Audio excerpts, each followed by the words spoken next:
deseado de todas las gentes. Muchos de los sacerdotes sufrieron persecución, no pocos perdieron la vida por negarse a violar el sábado y a observar las fiestas paganas. Al levantarse los idólatras para aplastar la verdad, el Señor puso a sus siervos frente a frente con reyes y gobernantes, a fin de que éstos y sus pueblos pudiesen recibir la luz. Vez tras vez, los mayores monarcas debieron proclamar la supremacía del Dios a quien adoraban los cautivos hebreos. Por el cautiverio babilónico, los israelitas fueron curados eficazmente de la adoración de las imágenes esculpidas. Durante los siglos que siguieron, sufrieron por la opresión de enemigos paganos, hasta que se arraigó en ellos la convicción de que su prosperidad dependía de su obediencia a la ley de Dios. Pero en el caso de muchos del pueblo, la obediencia no era impulsada por el amor. El motivo era egoísta. Rendían un servicio externo a Dios como medio de alcanzar la grandeza nacional. No llegaron a ser la luz del mundo, sino que se aislaron del mundo a fin de rehuir la tentación de la idolatría.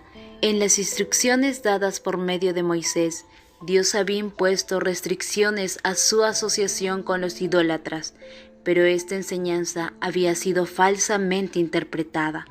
Estaba destinada a impedir que ellos se conformasen a las prácticas de los paganos, pero lo usaron para edificar un muro de separación entre Israel y todas las demás naciones. Los judíos consideraban a Jerusalén como su cielo y sentían verdaderamente celos de que el Señor manifestase misericordia a los gentiles. Después de regresar de Babilonia, dedicaron mucha atención a la instrucción religiosa.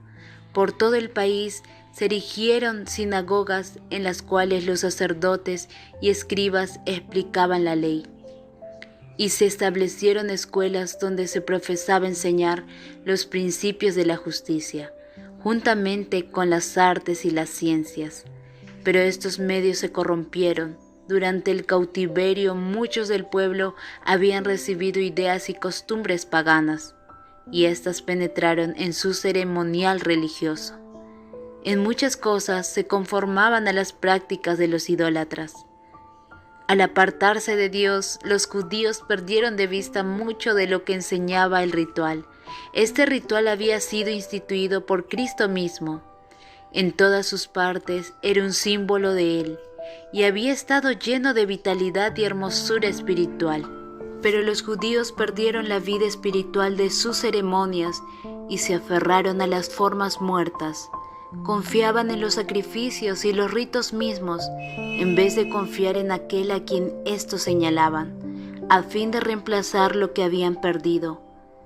Los sacerdotes y rabinos multiplicaron los requerimientos de su invención, y cuanto más rígidos se volvían, tanto menos del amor de Dios manifestaban.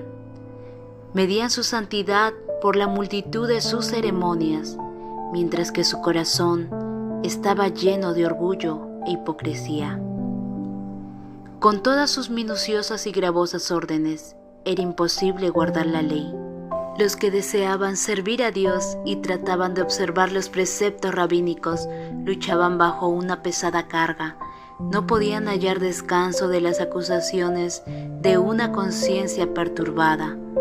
Así Satanás obraba para desalentar al pueblo, para rebajar su concepto del carácter de Dios y para hacer despreciar la fe de Israel. Esperaba demostrar lo que había sostenido cuando se reveló en el cielo, a saber que los requerimientos de Dios eran injustos y no podían ser obedecidos. Aún Israel, declaraba, no guardaba la ley.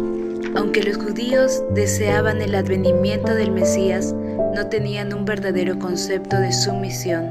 No buscaban la redención del pecado, sino la liberación de los romanos.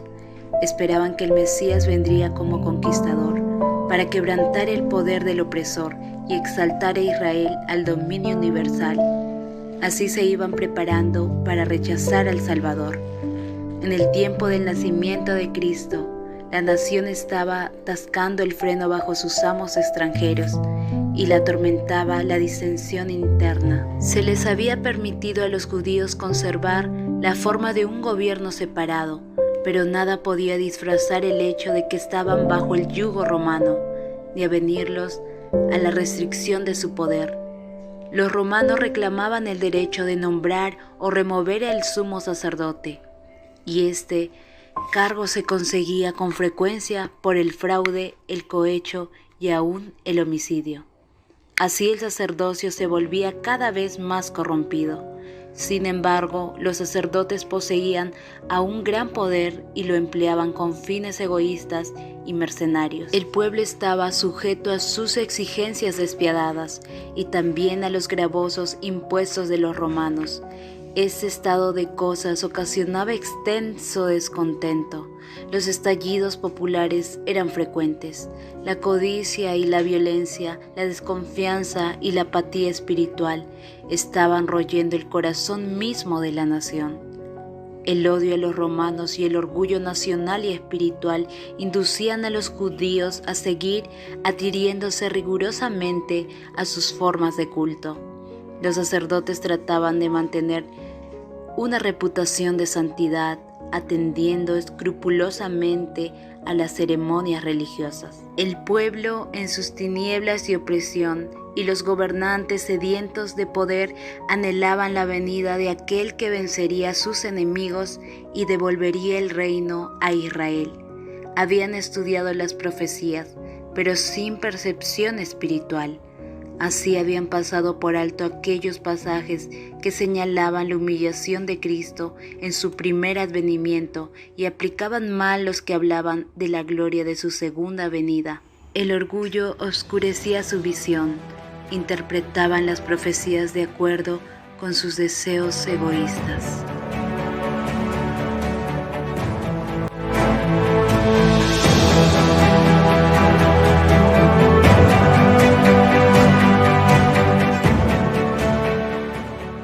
Continuaremos.